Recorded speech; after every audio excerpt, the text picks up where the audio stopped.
ایک دفعہ کا ذکر ہے کہ ایک بہت بڑا بحری جہاز سمندر میں اپنی منزل کی جانب رواں دواں تھا کہ اچانک سمندر میں طوفان آ گیا اور وہ بحری جہاز ڈوب گیا۔ اس میں سے صرف ایک ہی آدمی بچا۔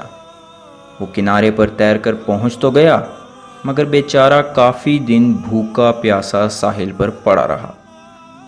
وہ ایک عجیب سے جزیرے پر اکیلا رہ گیا تھا۔ آخرکار اس نے اپنے لیے ایک جھونپڑی تیار کی، جھاڑیاں اور تنکے اکٹھے کیے اور اپنے لیے ایک چھت بنا لی۔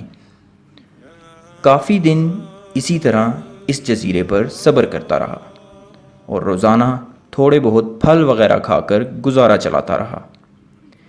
ایک دن جب وہ جنگل سے اپنے لیے پھل لا رہا تھا تو کیا دیکھتا ہے کہ اس کی جھونپڑی کو آگ لگی ہوئی ہے۔ وہ بہت دل برداشتہ ہو گیا اور سوچا کہ اے خدا، میرے ساتھ ہی ایسا کیوں ہو رہا ہے۔ وہ بہت روتا رہا اور روتے روتے سو گیا۔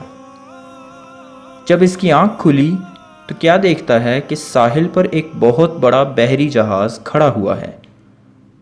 وہ بہت خوش ہوتا ہے اور اس کی طرف بھاگا۔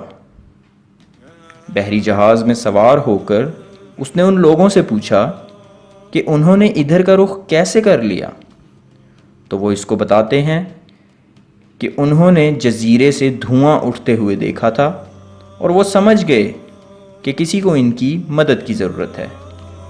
اس آدمی نے دل میں اپنے رب کا شکر ادا کیا کہ اس کا گھر تو جل گیا مگر اس میں اس ہی کی اپنی بھلائی پوشیدہ تھی۔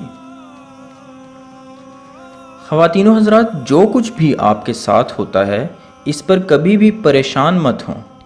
جب برا بھی ہو تو بھی اس میں کچھ بھلائی کا پہلو ضرور پوشیدہ ہوگا۔